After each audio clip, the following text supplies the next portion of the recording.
Let's give 10 answers. Let's give 10 benefits to a seller on seller finance. First one that they care about? Taxes. Capital gains, right? So in a seller finance situation, we have ways to mitigate a seller's tax implication by structuring the deal properly. It's number one. Number two, the seller gets way more money with us than they do through a traditional sale. Yeah. Not even remotely close. So I'm actually confused why a seller would even sell on traditional at all. You're willing to take a discount versus what I'm willing to pay? I'll pay you more money than what the property is worth today to make sure I lock in terms that stick with me for a long amount of time. So that's number two. Now, what's in third one? How do Chinese people say number three, by the way? How do we list it? Wait, do less. There you go. They do this, okay? So number one, more capital gains. Number two, more money. Number three, what do we got? Monthly paycheck in the mail. Monthly paycheck in the mail. So it's true passive income. Guys, you see this property with a boarded up building, the boarded up thing right there? Guys, so this property needs to be renovated. If I'm the owner of this property, is this a true passive asset or do I have maintenance on it? Yeah, maintenance and headache.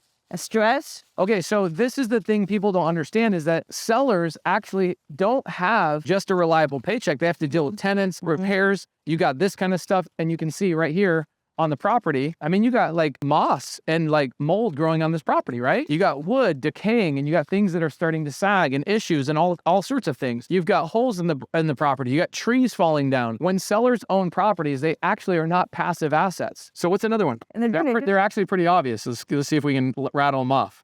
No stress, no pain. Doesn't have to deal with all these grumpy tenants. Okay, no more tenants. That's good. I like that. What else? I'm going to say them and you're going to go, duh, no appraisal in seller finance. I don't need an appraisal. Oh yeah, that's big time. Huge. No inspection if we choose to do so. That's a big one. Here's a really, really big one we've missed. No agents if I'm going direct to seller. So think about a $15 million property like this one. $15 million with one agent making 3% and another agent making 3%. That's 6% total. That is over $1 million in commissions that were saved by selling to me on seller finance. Right, yeah. So when people say, I'm confused, why would a seller sell to you on seller finance? I'm like, there's a million reasons right there. Multifamily, typically when you go get a lender, so here we go, no lender. So what happens if you have no lender? Timeline is way faster in closing escrow. Right.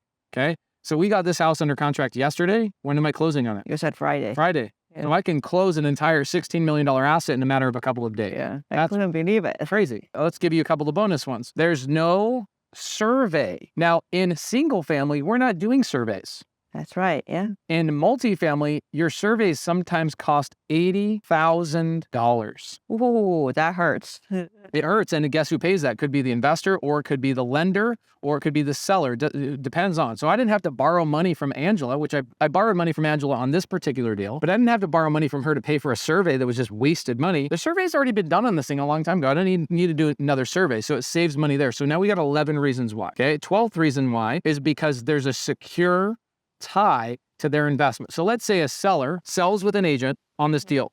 Mm-hmm. They put it on the market. They're paying commission. They got a survey, an appraisal, inspections. They got a lender. They got all these things that are just hairy, all this hairy stuff that you guys call traditional real estate. Guys, your traditional real estate process is the most convoluted, oversaturated, crazy mix of people that makes all these things challenging. We can get a deal done without all of that. Okay, it's very simple. But let's say a seller does go through that process. On a $16 million deal, he's probably going to walk away with about $11 million.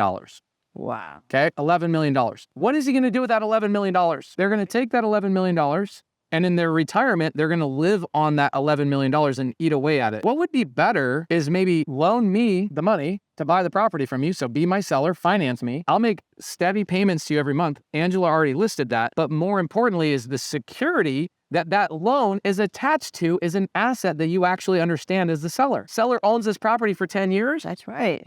How amazing is that? Yeah, absolutely. Wouldn't you do that? You go, yeah, I already know the asset. I know if you die or you get abducted by an alien, I know I can just come back in there and operate that process again. After you gave me a down payment, you made monthly payments to me, you improved the property, I get all that back. Yeah. It's actually the safest investment for a seller to make is to sell it to you on seller finance.